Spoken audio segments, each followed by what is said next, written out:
Cette vidéo vous est présentée par Hubert Masselin et moi-même, Arthur Coquelet. Nous allons vous présenter les marchés futurs sur obligations.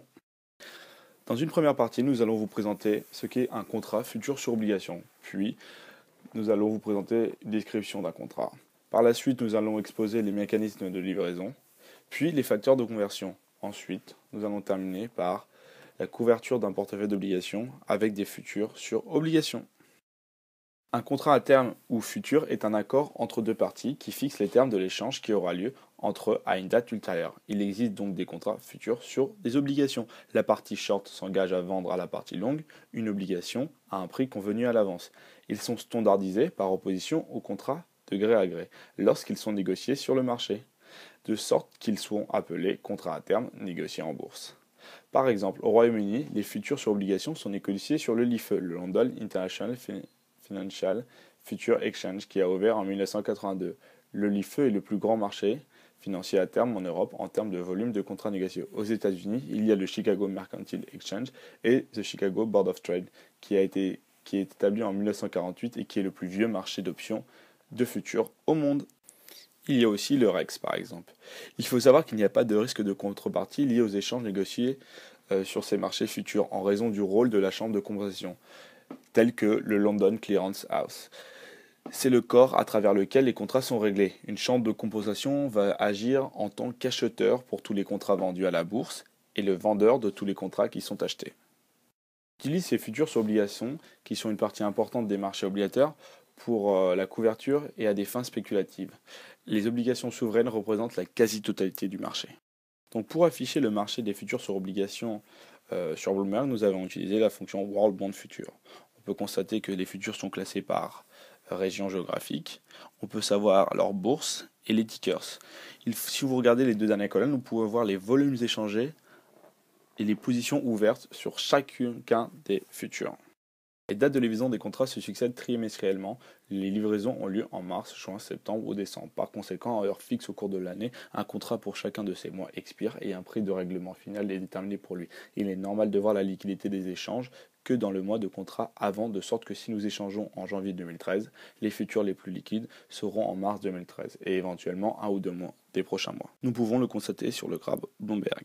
Nous allons maintenant exprimer les termes d'un contrat se rapportant à un eurobond d'une durée minimale de 8,5 ans et à un coupon notionnel de 8%. Un contrat à terme spécifie un coupon notionnel afin de prévenir les problèmes de livraison et de liquidité qui se poseraient s'il y avait pénurie de bonds avec exactement le coupon requis ou si un participant au marché avait acheté une grande partie de la totalité des obligations en circulation avec le coupon requis.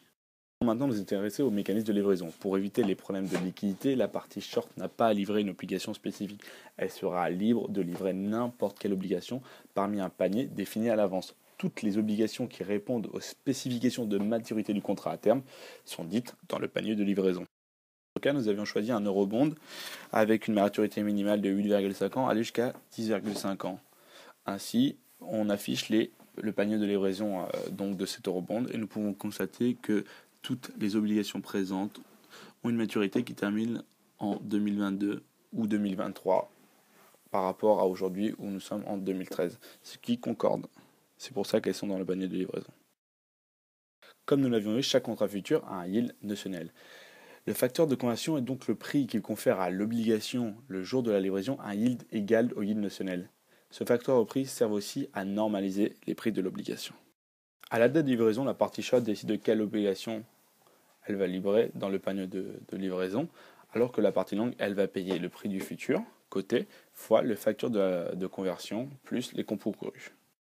Bien que les facteurs de conversion égalisent le rendement des obligations, les obligations de livraison dans le panier seront négociées à des rendements différents. Et pour cette raison, ils ne sont pas égaux au moment de la livraison. Certaines obligations seront moins chères que d'autres, et une obligation sera la moins chère à livrer. Cette obligation est celle qui donne le meilleur rendement de la stratégie qui consiste à acheter une obligation et à vendre simultanément le contrat futur, puis de liquider ses positions à l'expiration du contrat. C'est du soi-disant cash and carry.